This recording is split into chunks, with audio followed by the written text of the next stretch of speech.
Okay, so we are now streaming. So hello and welcome to the first kitchen talk of the year and also first of a series of three which will discuss reporting on trauma and interviewing people who have experienced physical violence and emotional abuse. I'm Natalie, I'm the community manager at n-ost, Berlin-based network and NGO for cross-border journalism.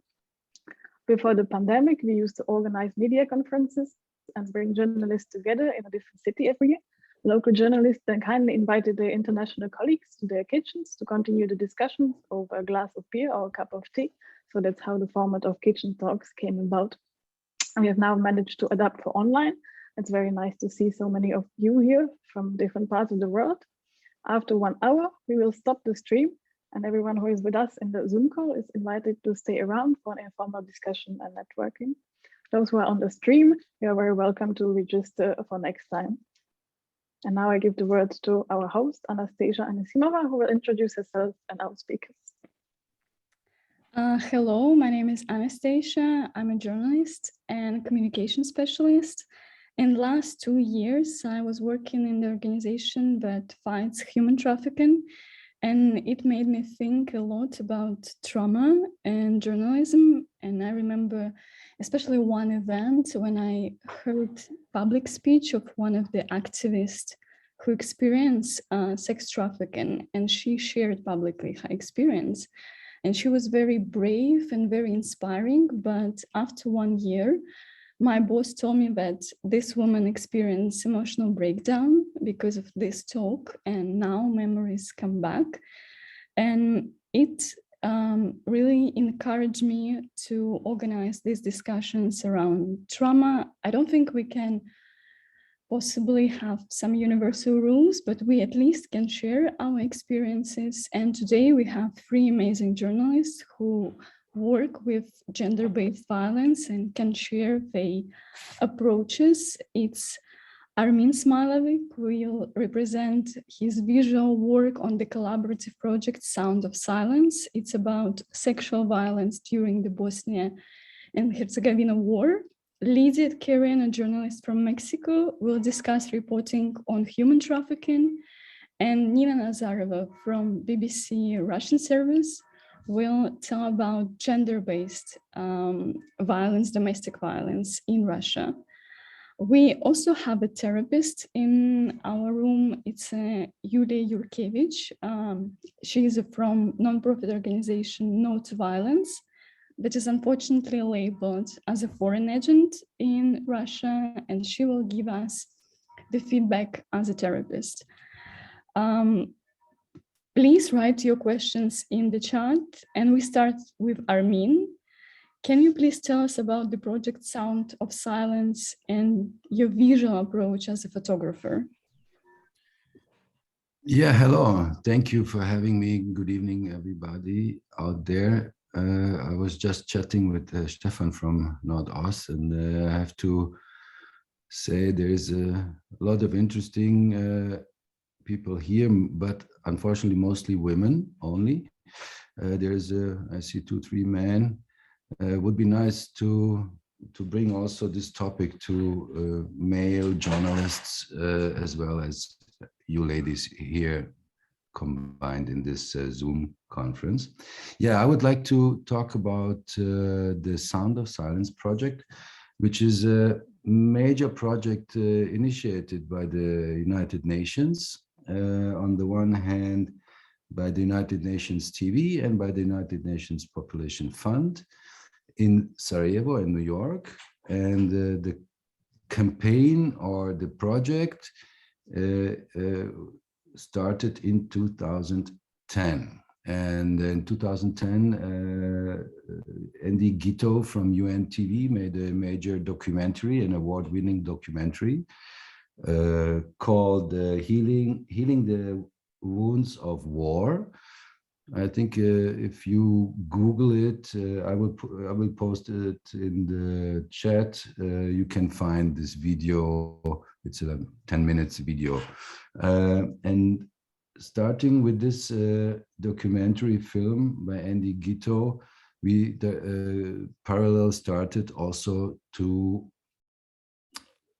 make some kind of visual approach. The UN FPA in Sarajevo approached me after major work I did on Srebrenica genocide to develop a visual approach on this topic of women survivors of sexual violence in war in Bosnia and Herzegovina. And I said, okay, let's give it a try. It's very sensitive because until 2010, the topic of women survivors of sexual violence was not in public.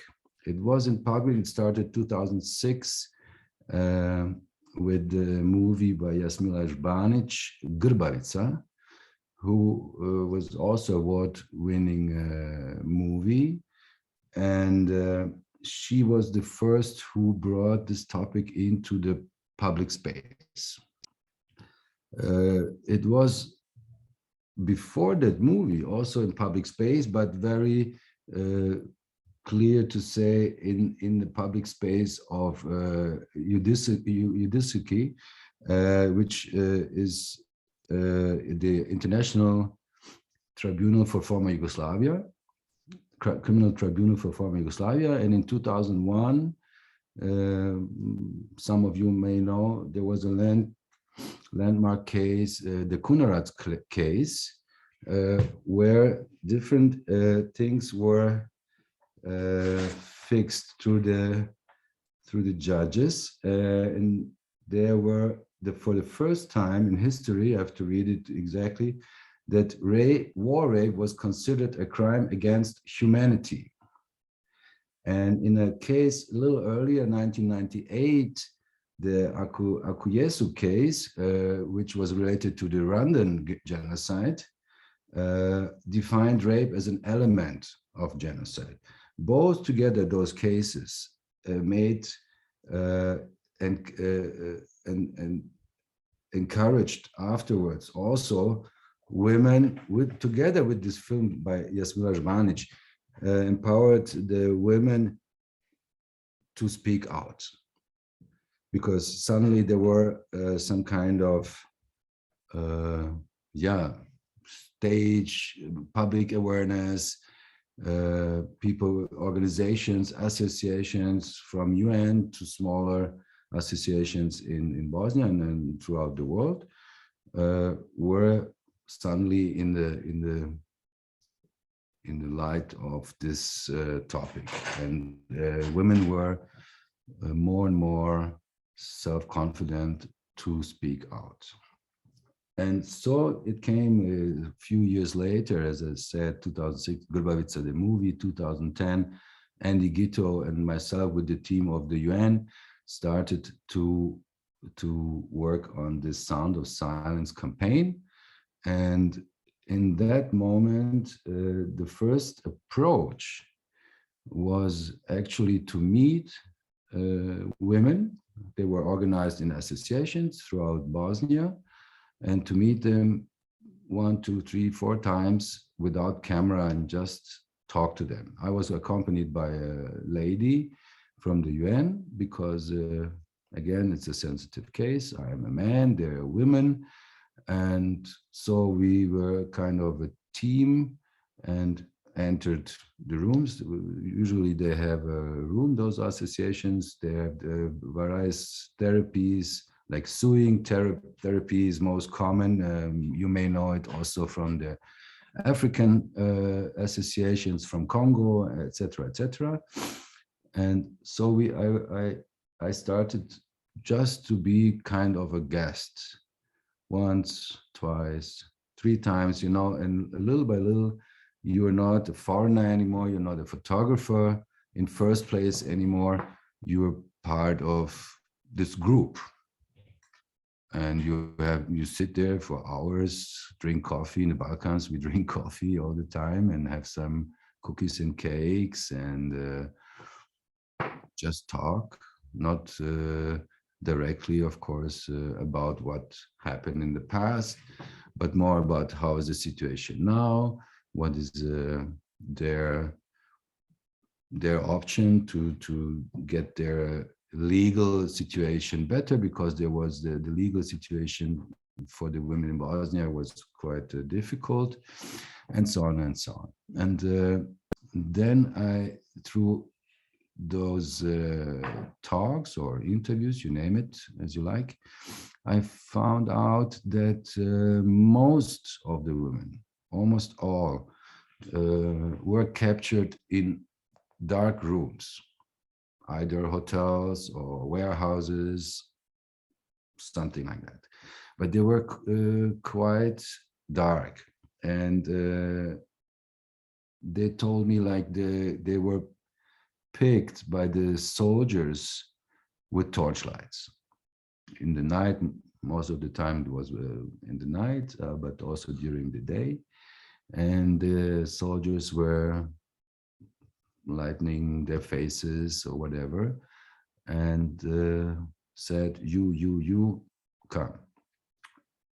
This was why I'm telling this story, is because then I realized how to show trauma, or how to show a situation women are facing, which is in the past.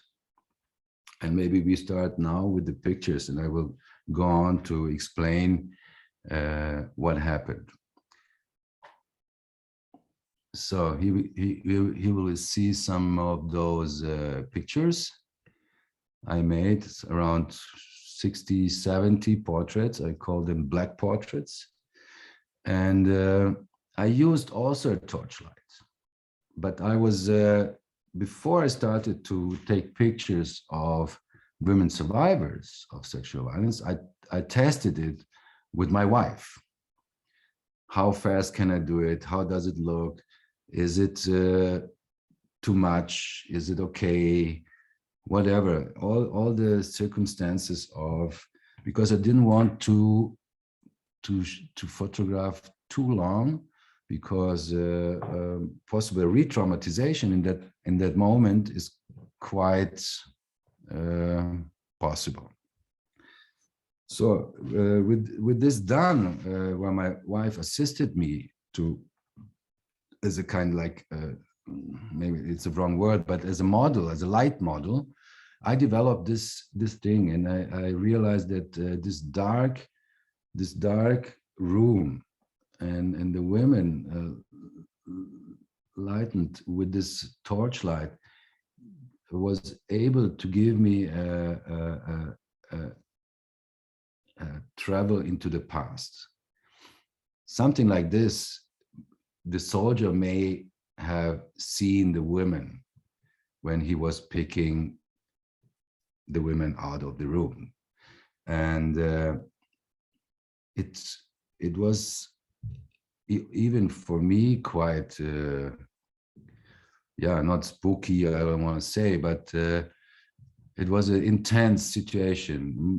The photographing time itself was maybe 1 minute, maybe 2, maximum 3 minutes. So to keep it so short as possible, and the possible re-traumatization of the women to minimize.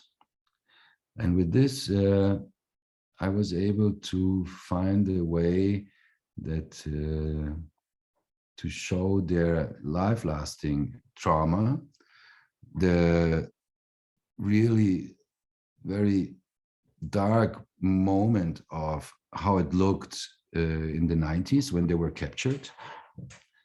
And on the other hand, all the women asked also if they can put a makeup on, if they can do their hair right. So, and they did, and they wanted it. And I said, yeah, of course, because you can imagine that in war times, the situation of water and showering and all this is very, very difficult. And they were for sure not as beautiful as I saw them within the photographing situations back in 2010 to 2013. And I said, yeah, because they were beautiful women. They were wives, daughters, sisters, aunts, grandmas, whatever. And so I tried to keep their dignity as high as possible, but on the other hand, also to show the intense possible situation they were facing in that moment back in the 90s. And later, some asked me also, they wouldn't like to be identified. I said, okay, no problem, we can work it out. And some were saying, no, I have no problem. You can photograph me as I am. So there is also this kind of combination of openly visible and also kind of not possible to identify, but also this this moment of not showing yourself is also related to some kind of shame, of some kind of fear, etc., etc. So all this came together, and the braveness of the women in the 2005 to 2015 to speak out, but also the shame of the other women who are not able or out of shame are not speaking out due to their families, husbands, society, etc., etc. So this came also all in to this Black Portrait series. And with this photograph we just saw, I would conclude this first impression of my approach, and we might have further question later, but Anastasia, that's my part in some kind of 10 minutes. Thank you so much. Just one question, I think, from the audience we can discuss now. Did you think that it would be re-traumatizing to use the same method as soldiers did in terms of the light? How you made this decision? Because most of the question about this. Sorry, I was reading post. Can you yes, say again? Sina asking the question, did you think it would be re-traumatized to use the same method as the soldiers did? In terms of the lights, how did you make sure to avoid that? I try to avoid in preparation. I told the women, sometimes there were like a couple of women, 3, 4, 6, or sometimes only 2. We talked to the women. I was always accompanied by a lady from the UN. I talked with them. I explained what I'm going to do. I said, this is how it looks. I had from the first photographs, I had 2, 3 examples, and then they said, okay, let's do it. So it's also, you have to work with open, with everything transparent, kind of. And I was reading here why I choose the perspective of the perpetrator. Because if you want to show trauma, it's not, yeah, it's a perspective of the perpetrator, but this whole situation with this visual approach gave the possibility to show either the situation they were facing in the 90s, others, on the other hand, also it was, and it is, an intensive situation of showing their trauma today, in their life-lasting trauma, which is captured in one image, which is not going away. So this is, the moment then is so intense, and the intense moment I was photographing them gives this photography approach some also life-lasting moment of what they are dealing every day with, because almost all of the women are in therapy, of course, with very tough and very heavy medication for any kind of trauma and anxiety they're facing, also bad dreams and stuff like that. They're really, the medication is really, really tough. So it's on the one hand, yeah, the question is correct. Why use this perspective? On the other hand, this perspective, together with the women, gives this moment, which is clearly showing also the audience who are looking at these photographs, what it looks like when women are, yeah, almost exposed to somebody who is a perpetrator. On the other hand, also, as I told, the trauma, life-lasting trauma. Thank you so much for sharing. Can I wanna ask Lydiette now, please tell about your work, your approaches. We had with Armin also discussion about the terms, and I think it's a really big discussion. Do you use the term survival? Do you use the term victim? Please, Lydiette, share with us your perspectives.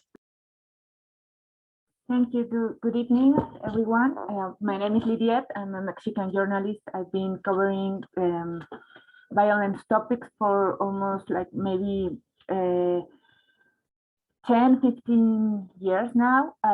During 6 years and a half, I had this weekly collaboration in a newspaper about gender violence, either femicide, sexual violence, or family violence. You will say family violence.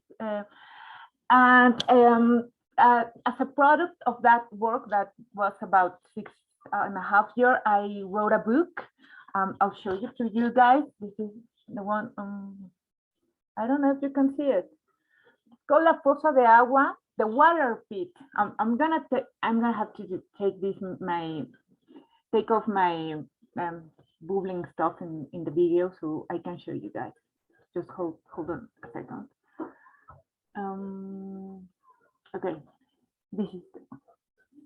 So in this book, what I did was to approach to phenomena that was taking place in a very specific place from the suburbs of Mexico City, in a very poor place, in a very poor neighborhood. It was about between 10 and 15 young girls between 12, 13 years to 17 years old, females who were disappeared, and some of them were found dead with a big deal of sexual violence. Not all of them have been found. Most of them are still disappeared as a missing, in a quality of missing girls. And also during those 6.5 years, I did interviews of sexual violence and femicide all around the country, Mexico. But I kind of focused in this place because I saw that there was a phenomena that had to do with organized crime.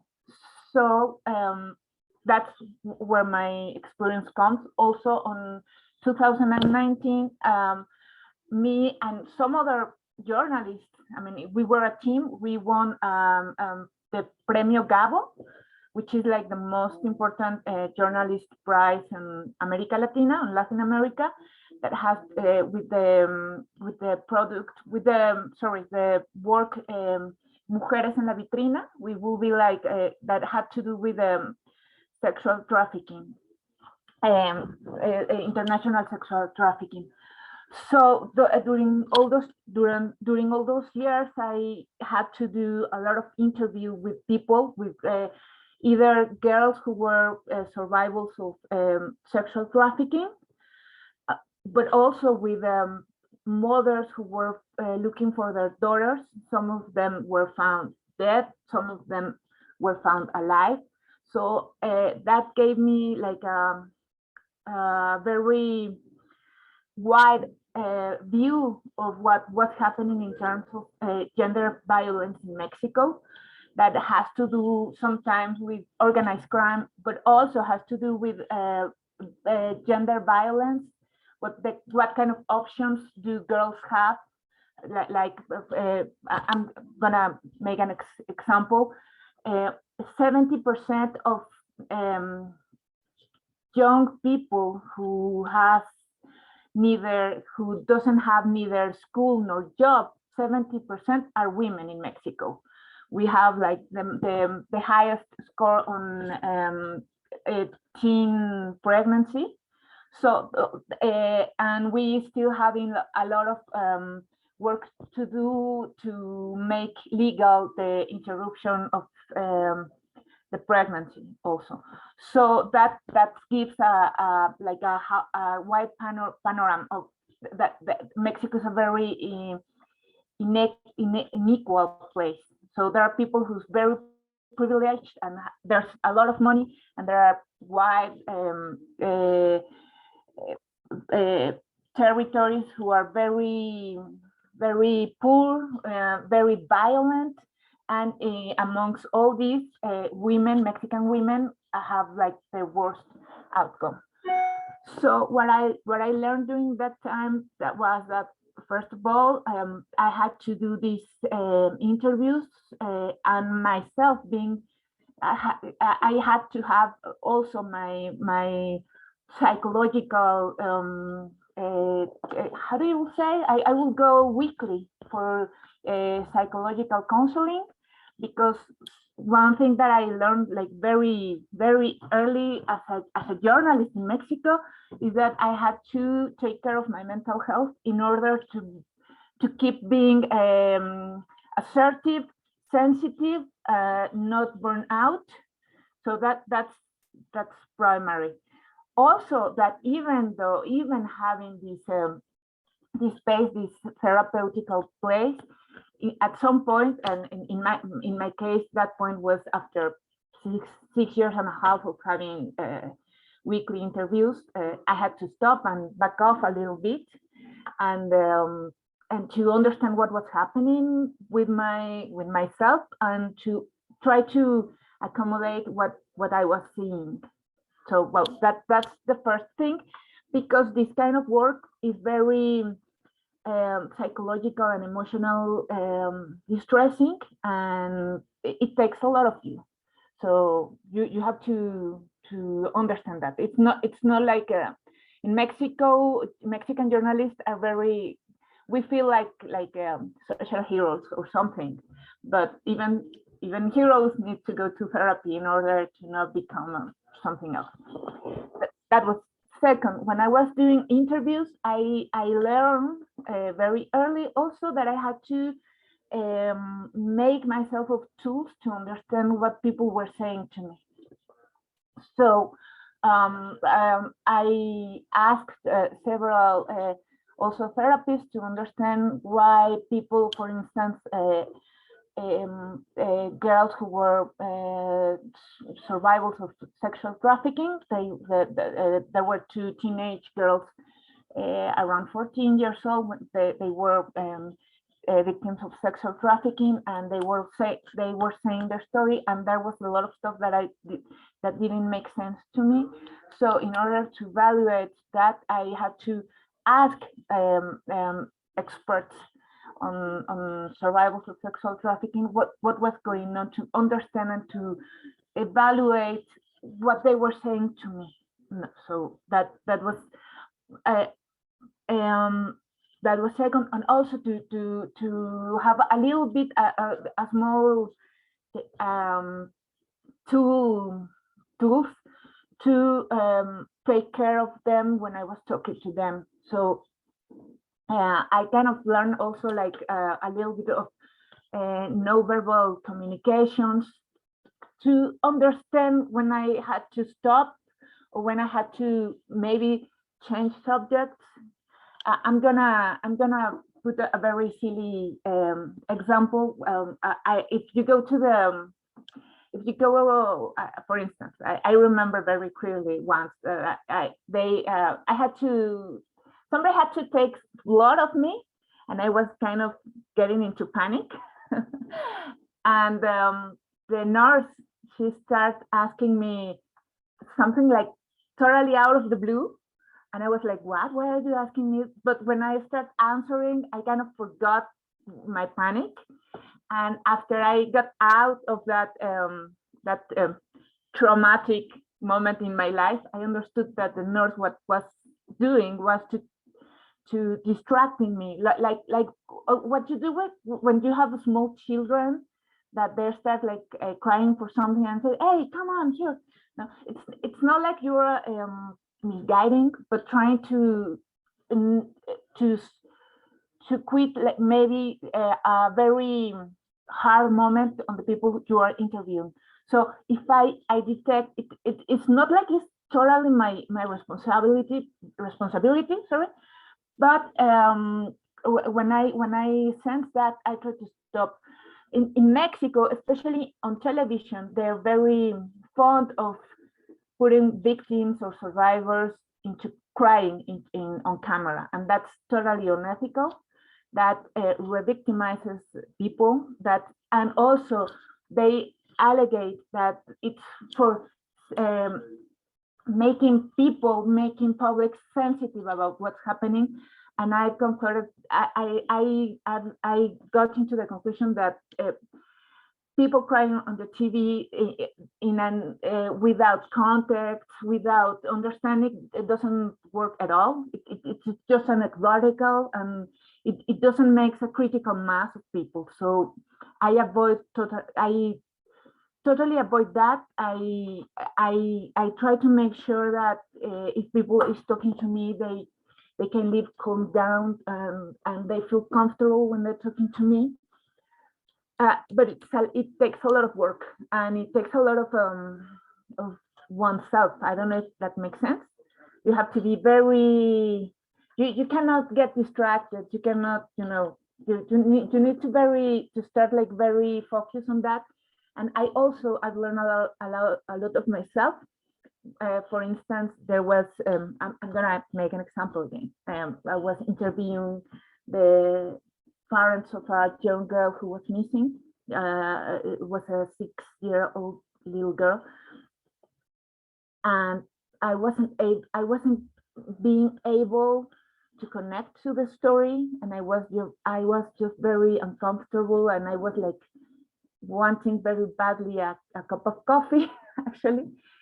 And then I realized that I was avoiding myself. I was avoiding the heart, the pain I was seeing. There was a part of me that didn't want to connect with that. So as soon as I realized that, it was heartbreaking. I cried a lot, and I understood also my own mechanisms de defensa. How do you say that in English? Defense mechanism. Defense mechanism. Yeah. Okay, yeah. So I also have to a lot of work on myself to understand that.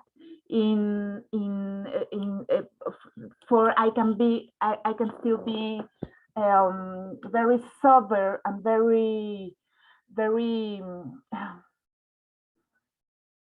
clear of what I'm writing and the impact that may have to others.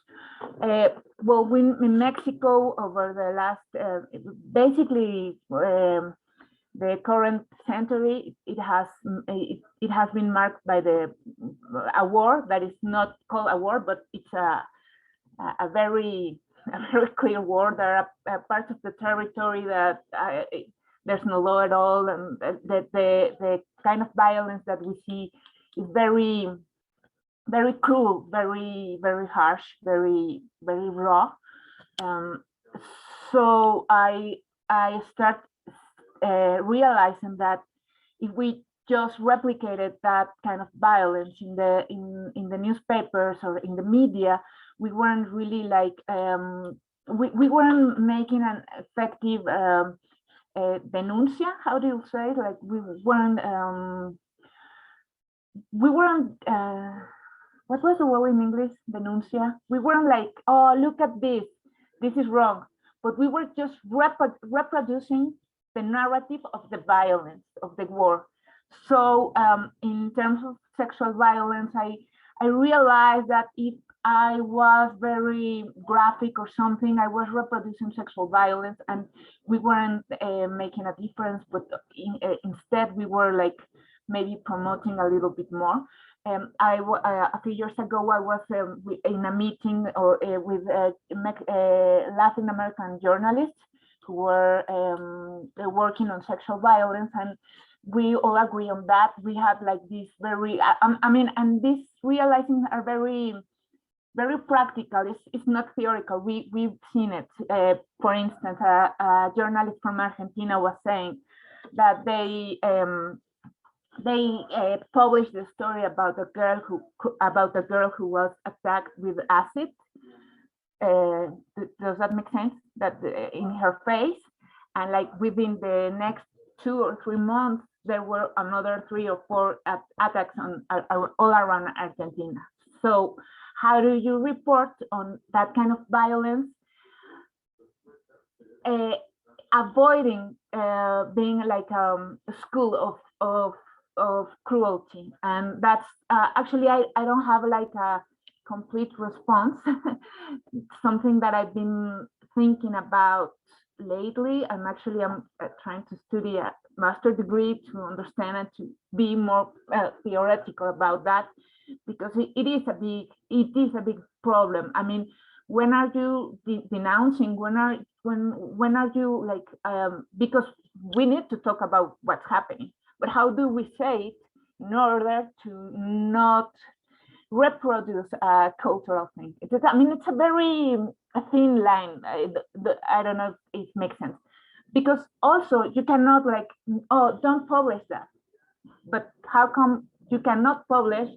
People won't know. How does that make sense?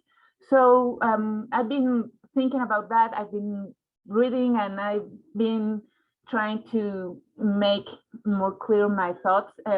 Recently, with a colleague, we published a textbook on reporting on gender violence. I'll share it to you guys in the chat.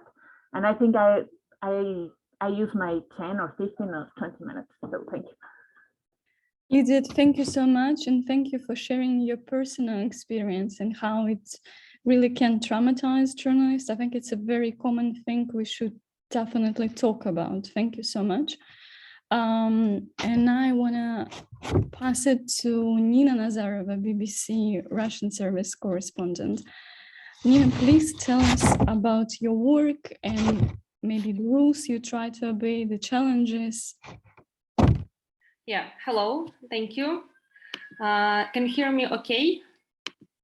Okay, so my job title actually is Women's Affairs Correspondent. So it means that I basically cover gender violence, domestic abuse, femicide, and all these issues. And when I was invited to take part in this talk, I thought it would be interesting to discuss with you probably the most challenging part for me in this everyday job, right? And the most challenging part for me in covering such issues is probably not the psychological toll it takes on the survivors and on me, but how to do the fact check, how to check facts. How to check facts and avoid making an impression that I don't believe the survivor, right? So obviously, when I interview people, I try to do as supportive and gentle as possible. I always respect their respect the survivors in most possible ways and try to do my best not to make them feel worse or not to re-traumatize them. And still, the situation in Russia is not ideal, well, for women and for journalists covering gender violence as well, because victim blaming is still huge. And there is a lot of stigma associated with sexual abuse and sexual violence and domestic abuse. And also, the police doesn't really work here in this country. So probably like, I would say like probably 90% or probably like 85% of rape survivors or abuse survivors, they just don't go to the police at all, because it just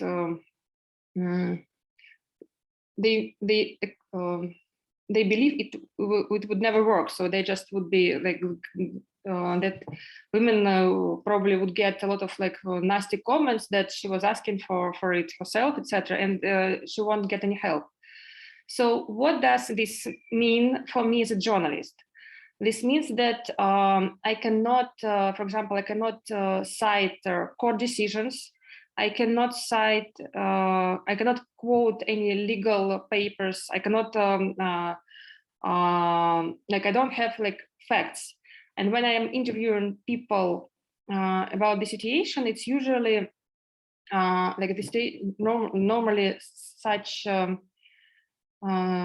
types of violence, of crimes. Such crimes take part in with there are no I would say it's two people. Usually it's like two or more people, but it's not like there are no witnesses. Passerbys or witnesses. Yes, thank you. I was looking for this word. Yeah, no witnesses or passerbys. Yeah, so it's what sometimes what people call like he says, she says stories, right? So that often that's two people, and it's yeah.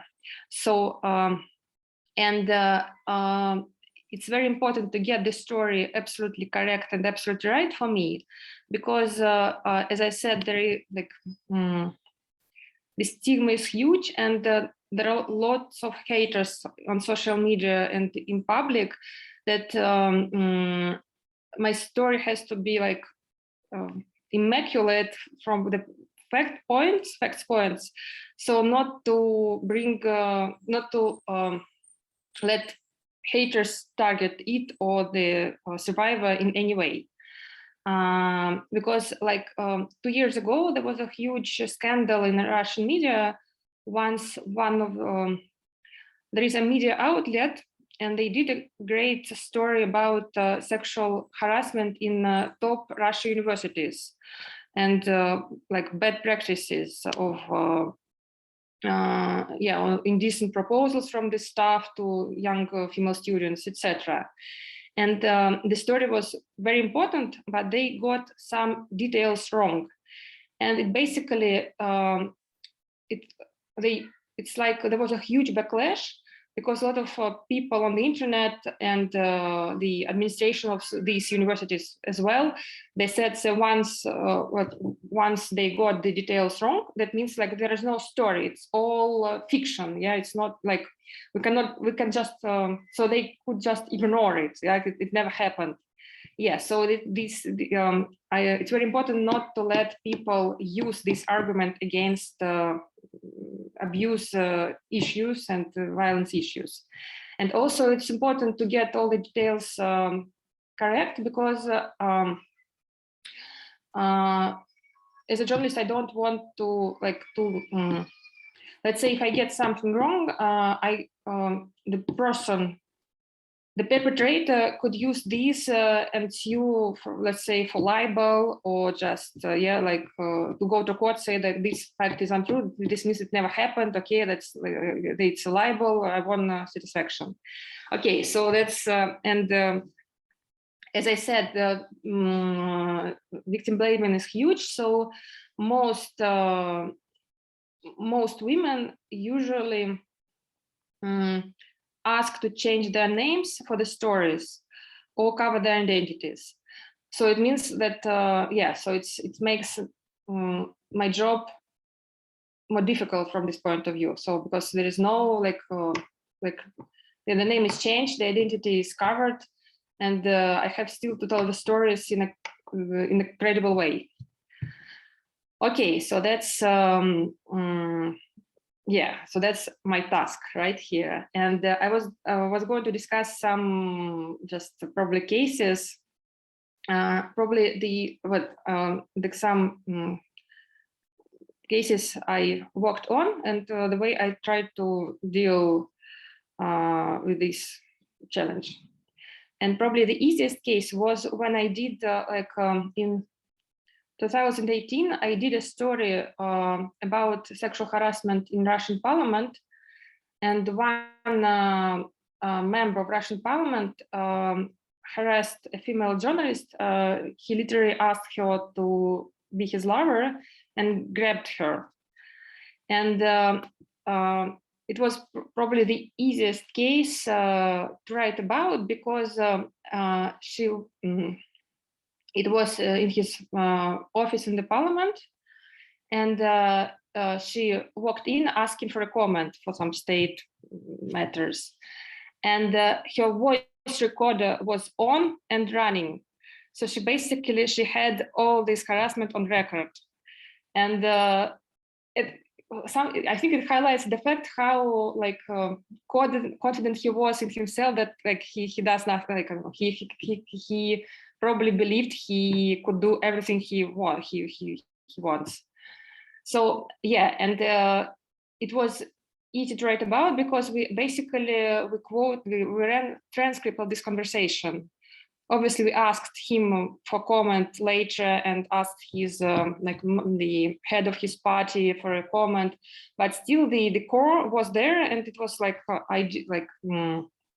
probably the easiest and most evident and striking way to illustrate it. Yeah, so we just used the transcript. But that's an exception, obviously, and the ways I tried to to ask for all the details and check facts. For instance, the most the worst way to do this was once I asked the character of my story whether it was male abuse survivor. And I asked him at the moment whether he talked about this event, this assault, to any of his friends back at the time. And he said, yes, he did. And I decided to ask to his friend, his friend whether did he in fact tell her back at the time that the assault happened to him. And she confirmed, but the character of my story was deeply hurt by my actions, because he clearly saw this as a sign that I didn't trust him in the first place, right? So, and probably he was hurt because probably it was none of my business to discuss his personal traumatic experience. For me to discuss it not with him but with his friend. So it was I regretted it deeply, actually. I mean, yeah, I explained myself, and he finally understood my reasons, and we did run the story. But still, I clearly saw that it was probably the worst way, yeah, to go asking friends of survivors whether they knew anything or not about it. And I tried to, so I usually, what works for me, I usually ask survivors for any text messages. Let's say I did a story on another case of harassment, which took part by text messages and emails. Again, it was a professor, university professor, somewhat stalking a female student. I think she was still underage, actually. And yeah, so I asked I asked her politely to show me the messages and emails, and I explained that it's crucial for me to get the quotes correct. So yeah, so not to yeah, so it's very important to illustrate the case, yeah, to explain what happened and to get it right, so that it would be like that he could not use anything against her or me. And also another method I used, I asked one of the survivors for, she told me about her bruises. So I asked whether she had taken pictures of the bruises, and she did, and she showed me the pictures. Again, I explained that it was important to me, like to describe it correctly and fully, like the damages made to her. And also the cause pictures. Probably what another way that works for me.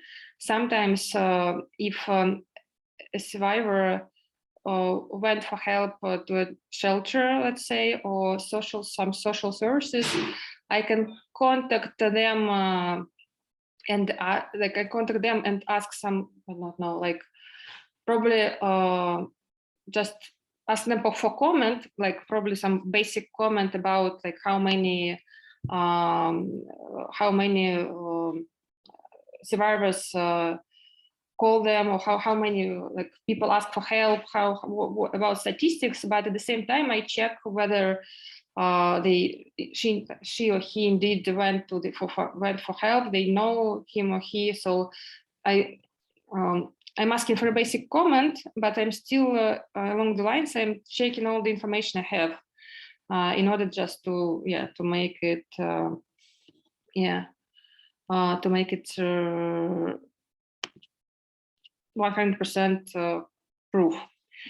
And yes, and probably the most surprising, most surprising experience I had, like in this line of work, was, well, obviously as a journalist, like I usually ask for a comment the opposite side, and so I think it's like a most basic rule for journalism. No matter what you cover, like politics, social issues, art, probably whatever. Just ask the opposite side for a comment. And I once did a story about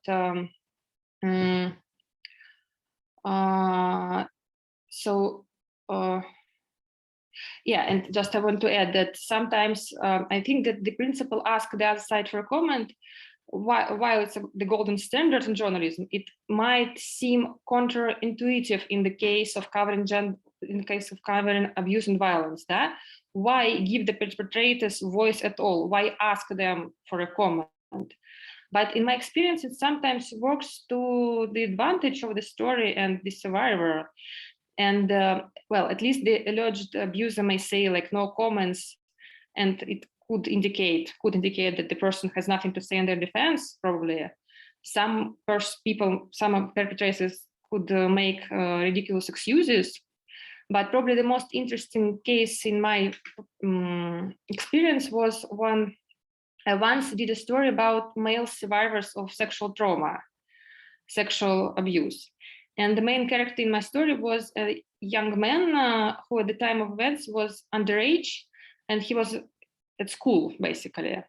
And an older girl who they were flirting, and she got him drunk and had sex with him without his verbal active consent. And it was a very traumatic experience for him, and he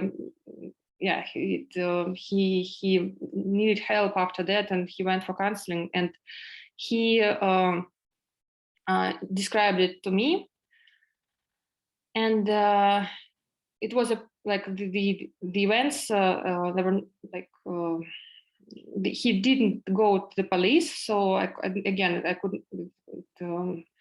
could not check it. And my editor-in-chief told me, basically, he told me that I have to ask for a comment the girl in question, the abuser in this case, right? And I did ask her, and the fantastic thing was that she actually confirmed all the details. She said, yes, it did happen. It did happen, and she told the story herself, and yes, she told the same story with all the facts and details, but she explained that at the time of this event, yeah, she didn't, she saw all the happening in different light, and only later she realized how wrong and she was, and how sorry she was for that she hurt him. And it was like the story probably show, like it turned out to be, thanks to all this, it turned out to be the story of how vital is actually like verbal and active consent, because the same things were seen by the young man and by this girl from different lights. She was acting on the preconception that men always want sex, that it's so cool, like whatever, right? And yeah, it made my story richer and better. Yes, so well, my main point is that fact check is like a thin line, and if done wrong, it could hurt the survivors, and if done right, it can enhance and improve the story. Yes. Nina, thank you so much for sharing, and thank you so much for sharing what you call the mistake. I think it's really important to be like honest and also talk about these things. And about fact checking, I want to ask Yulia now, from the side of the therapist, can you give some advices how we can communicate with survivors, but also and ask them what happened, but not make an impression that we don't believe them? Okay, hi, and thank you for inviting. Yeah. I'm listening there about the project. It's a great work. It's all wonderful, but I understood that journalist is a difficult position where they worked with the survivors, because we as a therapist is another position. We're working too much before they're asking some trauma and awful details. We not asking our clients on the first session what's happened. We spend months or years before we're asking about some awful details. So you are heroes, you're in the front of line. So you should be very careful, of course. Don't don't be a judge. Using the non-judgmental listening and non-judgmental questions in non-judgmental position. For us as a therapist, we have how to say, presumption maybe that survivors or victims, the people choose yourself, how it's called. For somebody it's victims, for somebody it's survivors. What I would like to say, we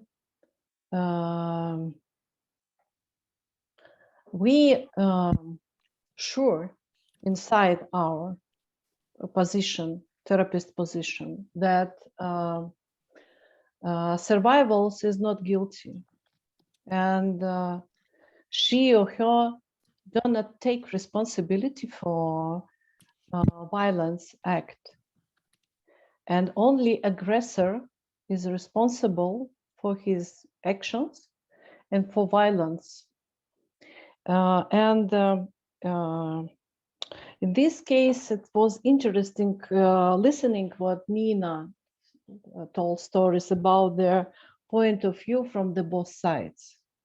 Yes, I know this practice. It's like a mediation practice. It's reconciliation, the relationships between the person when survivals of victims tell her stories, some independent person, and then the aggressor told the story, his part of story. But it's became the possible if aggressor take responsibility. In Nina case, her ladies agreed that she was the aggressor, that she make the violence. But in many other cases, most of the many aggressors do not take the responsibility. The first step, they do not agree that they make the violence. They say, it's not my fault. There is another person to make the provocation, and I am victim, I'm not aggressor. And when the second side may be following that position, it's maybe difficult to have real facts from the both sides. We have two pictures, two different pictures, and I know it's difficult, but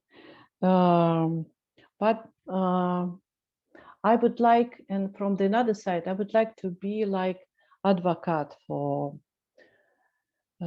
survivals, because we need to know, we need to remember about some problems, not the problems, about some changes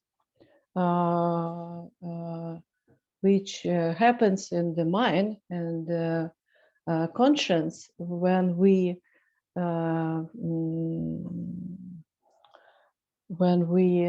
met with violence. And it's very important maybe for journalists to remember why I say not judgment, because when we asking the survivals why did you don't make this one, why you did not do this one, in this case we become like aggressor, we become on the same side like aggressor, and in this case we make re-traumatization. We can talk about the re-traumatization of survivals. So we need to remember that we have what Lydia talked about, some protection mechanism of our conscious, yes? And when the person to have a deal with violence, to including another protection mechanism like disassociation, when you don't feeling nothing because the pain so much that we cannot survive with this kind of pain, so we disassociated from the situation. So is reality, and it's so the person just forget about some kind of events just to block some part of memory. It's a normal process of our conscious, it's protection mechanism. So if the witnesses or survivals to forget something, she or he forget because it was the protection mechanism. It's not her willing, it's just the protection mechanism. Maybe it's in advocate position, yeah. So they need time, they need to work with therapists, with specialists. We need to back in this situation again in the safe place and safe position. And maybe she will remember something more important. But it's need to required time. Well, what? And I don't know what to say else, to recommend something, just not to, it's usual recommendation when somebody feelings, okay, what I would like to say, it's Lydia told about it, that don't forget about yourself. Don't about yourself about the second traumatization. And it would be great if journalists will protect yourself from the hard feelings when somebody tell us the story with the terrible details, unbelievable details sometimes. Yeah, I think we should ask yourself how we are, we breathe, how we feeling yourself in that moment. Maybe it will be useful if you just to take a little break and take a water, to lean back or do something, stand up, work, to take care about yourself. To remember that you have a deal with very difficult, very harming, very painful moments. Okay, well, I don't know what I prepare some list of recommendations, but none of them will be effective for that discussion. Okay, because I know there are some UN documents or so many recommendations which can give more wide information about how to directly speak with this kind of clients, with this kind of person. Thank you so much, Yulia Yurkevich, the therapist of Russian organization No to Violence. And now we need to finish our streaming. And for people who are watching or will be watching this, please, if you have questions, message us, share your experience. We will continue working on this topic. And I pass to Natalie to finish the streaming. Yeah, also from me, thanks everyone for joining us tonight. Thanks to Armin, Lydiette, Nina, and Julia for sharing their experiences. Thanks to Anastasia for organizing and initiating this important discussion. We say thank you and goodbye to everyone watching the stream, and everyone who is in the call is very welcome to stay with us and keep talking.